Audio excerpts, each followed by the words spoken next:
So let's talk about that amazing livery or paint scheme on the F-16, the 50th anniversary. Where did that come from? And I mean, it's an absolute stunner, isn't it? It is an absolute stunner, and it's it's everywhere we look, right? So I'm just gonna grab it real quick. Yeah, no Sorry about problem. that. There we go. That's the one. That's the one. Just I'm pretty sure everybody knows that that's the one, right? But that is the one. Well, of course, it's the Danish flag on top, right? So back in 2019, um, we were allowed to paint our first F-16, and the idea, of course, was the jubilee of the national flag, the Dannebro.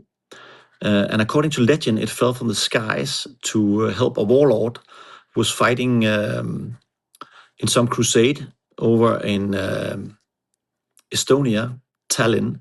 So in 2019, it dropped from the sky and turned the tide of battle. So we won. And since then, that's the legend of it, right? There's some other more historically correct stories. But since then, it became the national flag of Denmark. And in 2019, it had its 800th jubilee.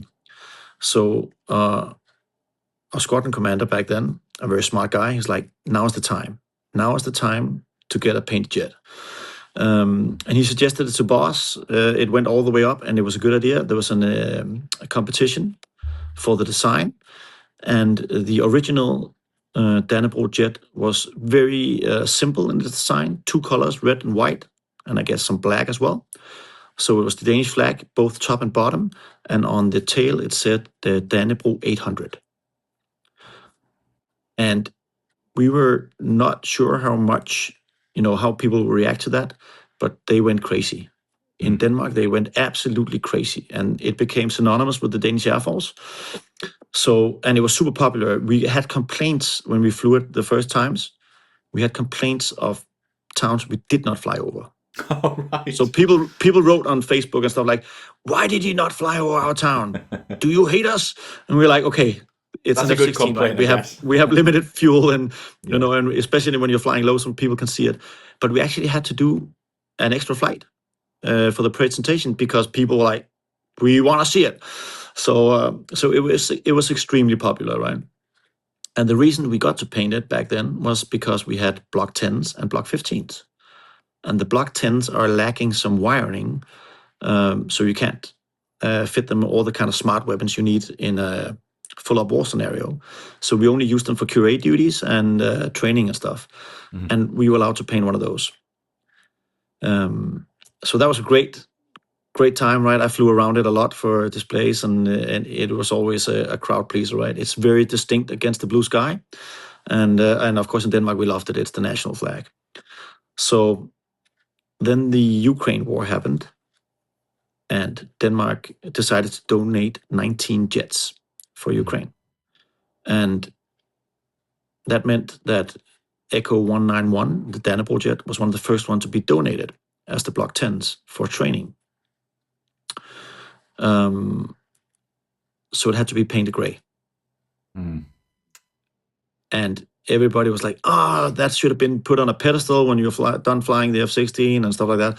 But I actually think, what greater purpose could a jet have that actually, try to defeat the enemy, save lives and stuff. So people are like, you're not devastated. I'm actually, no, it's going to be, of course, it's always sad that you don't have it anymore, but it's a great purpose. And so I flew the last trip while it was still red and white, delivered it at the shop at Aalborg, gave it a pat on the side and said, thank you for your service. And then it was painted gray. Wow. Yep. And then we got the new jet. So we had an idea, right? We the original Dannebro was painted gray and donated to Ukraine. And then we were like, okay, so 2024 is the 50th anniversary of the F-16. There's a story there, right? We've had it in Denmark for 45 years. But we still need something with a flag because that's so popular. So the design idea was, how about we made two sides? So the top side, of course, was the flag, but this time more dynamic in a version that shows movement. So the flag as it waves in the wind, and then the bottom was the idea was to have the 50 year of the Viper, right, of the F-16. So there was a thought of making it with Viper motive on the bottom as a snake, but that has already been done by Friske and the Belgian Air Force years prior. So we discarded that and said, okay, it's the F-16 fighting Falcon. The Falcon is the fastest hunter bird in the world. So we'll have that in one of its lethal dives, wings in the bottom of it, and says 50 in the middle. And then we'll write half-century fighting Falcon and name it that. And the design of this, together with all our patches and stuff, is always with a very good friend of ours, Mads Bangsø, the original designer of the first Dannebrog jet. He's great at designing patches and jets, and I reached out to him and said, "Hey, Mads, I have an idea. Are you in?" And Mads is, no matter what we say to Mads, he's like, "Yes, I'm in." So we developed the design together, and then we pitched it. I pitched it down here for the boss of Skrydstrup and said, "Hey, boss, this is we have an idea. What do you think?" And he's like, "Oh yeah, that's actually pretty cool. I'll ask the bigger boss." So he went with it to the chief of the Air Force, and we didn't really expect it to be approved because we were only having the F-16s for maybe 2.5, 3 years more, right? So, but it came down from the boss. He's like, "Yeah, love it. Let's go." So we're like, "Yay, let's go, man!" And that's the story how it started up with the half-century fighting Falcon Echo 006, the last one we flew, and yeah. So we got that painted. It's one of the first in metallic paint. Yes. Which is also a cool feature. I've actually had some spotters complain because it makes focus hard in the sun.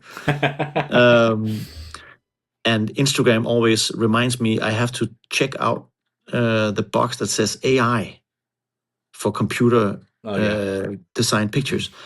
And I have to every time say, it's not computer designed. Yeah. It's how it actually looks. So it makes for some cool pictures, and it's... I was very happy to fly that jet around. It's an iconic jet, and so happy with that design as well.